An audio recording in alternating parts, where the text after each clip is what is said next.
Hey, what's up guys? Little Man with a Big Opinion here. Today's video is going to be episode 3 of answering prepper questions. Again, I get these off of Reddit groups, Facebook groups, discussions with friends. And this one, it wasn't so much posed as a question, it was more the guy made a statement and I want to, put out some information. He posted a picture of his dog. He had a picture of gear that he had for his pet, and in the title of it, he put, no wife, no kids, not very many friends, but this friend will, you know, go through the end of times with me. So I wanted to kind of break down, what he had posted and then throw in some more information as well. I really like that this person had prepped and thought about, their pets. Not many people, at least prepping channels, I haven't seen a lot of information put out about your pets. They still need their entertainment, so toys for them. They still need their food. They still need their water. How long does dog food last? How much water do you need to set aside for your animal? Uh, this guy knew that your average pet food lasts the way it comes for about a year, maybe 2 years.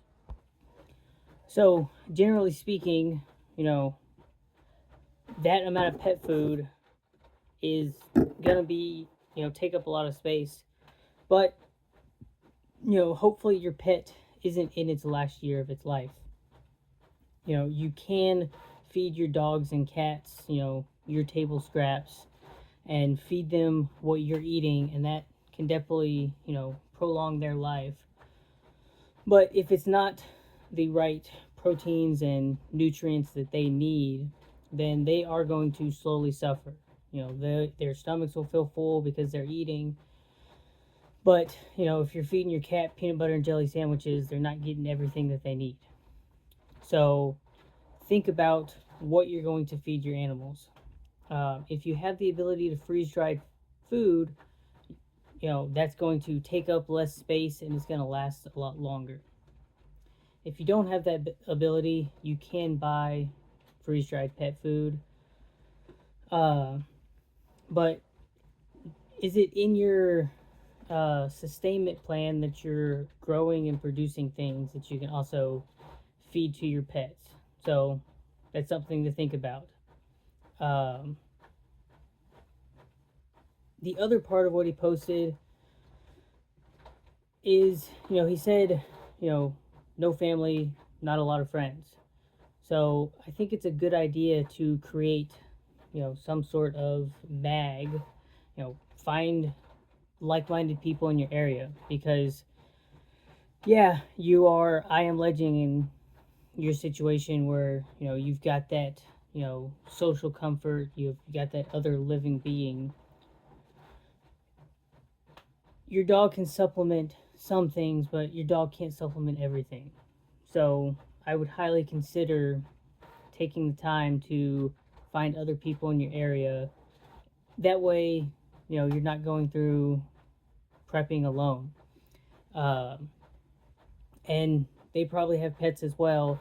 So you definitely, are ahead of the game in preparing your pets. That way, you get other like-minded people involved. You can definitely explain that side of prepping to them. That way, they're also prepared with the whole pet thing. If you've got to bug out with your pet and it's just you definitely need to consider how you're going to bug out, how much stuff are you taking for them versus how much are you taking for you. In some ways, your pet is self-sufficient. In some ways, your pet is like having a toddler, and you're going to need to do things for them. I don't know the training of your pet. Do they bark at every human that they see? There's pros to that and there's cons to that. His dog looked like it was at least a 50-pound dog. So there are pros and cons in that situation. But have you implemented any sort of training to make those pros and try to eliminate the cons of that situation? Uh, you know, I'm thinking of, security wise, some sort of early alarm, uh, or is your pet going to, compromise that and give away your position? And you're going to do everything that you can to defend your pet. I consider my dogs and cats part of the family, and if someone tries to harm them, then this guy gets involved. Just like if it's your child or your spouse or brothers, or they're part of the family. They go into the security aspect. So, think about those things with your pets. Um, and then, on the back end of all of this is, you know, I really didn't see anything in terms of like thinking about the medical for your pet. In the picture, consider, dewormer, flea medication, uh, joint medication. Do you have any sort of painkiller for your pet? We're not all vets. If my dog got a cut, then I know how to sew up cuts, but do I have anything that I could knock the pet out? Otherwise, it's strapping it down so that it doesn't move, because that's one of the most difficult things with having something that you can't communicate with. They can't tell you what hurts, and they a lot of times can't understand you. You're trying to help them when they're in pain. And then, depending on how long the situation lasts, we've had to put down several of our animals, and it sucks.